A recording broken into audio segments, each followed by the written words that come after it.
Alamin muna agad natin ang maging lagay ng panahon sa maghapon mula kay Ray Pelayo na nasa Pag-asa Weather Forecasting Center.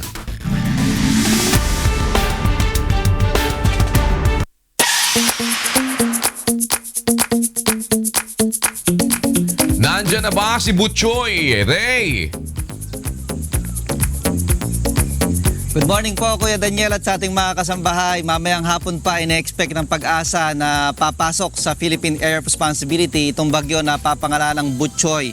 At doon sa ipinakikitang forecast ngayon po Kuya ay lumakas pa itong bagyo na ngayon nasa ikatlong kategorya na, which is Severe Tropical Storm. Ito po ay namataan kaninang alas 4 ng madaling araw sa layong 1,460 kilometers sa may silangan ng Virac, Catanduanes. Taglay ngayon ang lakas ng hangin na 105 kph at pagbugso na aabot na sa 135 km per hour. Kumikilos pa rin po ito pa northwest sa bilis na 30 km kada oras. Ayon po sa Pag-asa, maliit pa rin ang tsansa na ito, yung pinakasentro ng bagyo ay maglandfall o tumama sa ating bansa dahil lang ang tinatahak po nitong direksyon ay yung patungo dyan sa may northern part ng Taiwan.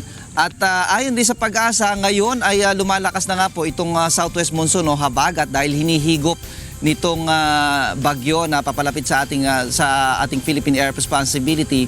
May mga lugar na pong apektado, particular yung Southern Luzon, Visayas and Mindanao. Kaya today po ang forecast ng Pag-asa, yun pong area ng Calabar Zone, Mimaropa, Western Visayas, Davao Region at lalawigan po ng Zambales at Bataan makakaranas po ng mahina hanggang sa katamtamang pag-ulan. Sa Metro Manila naman po at nalabing bahagi ng bansa, makakaranas po tayo ng partly cloudy to cloudy skies at mamayang hapon at gabi, mas malaki po ang tsansa na magkaroon po ng mga pag-ulan, pagkidlat at pagkulog. Sa ngayon po wala pang nilalabas na gale warning at Pag-asa, but then habang lumalapit po sa bansa itong bagyong papangalanan ng Butchoy ay in-expect po natin Kuya, nalalakas pa po itong southwest monsoon o habagat. Kuya? Yes, maraming salamat Ray Pelayo at magpa-follow up kami ng iba pang mga update dyan sa lagay ng bagyong si Butchoy.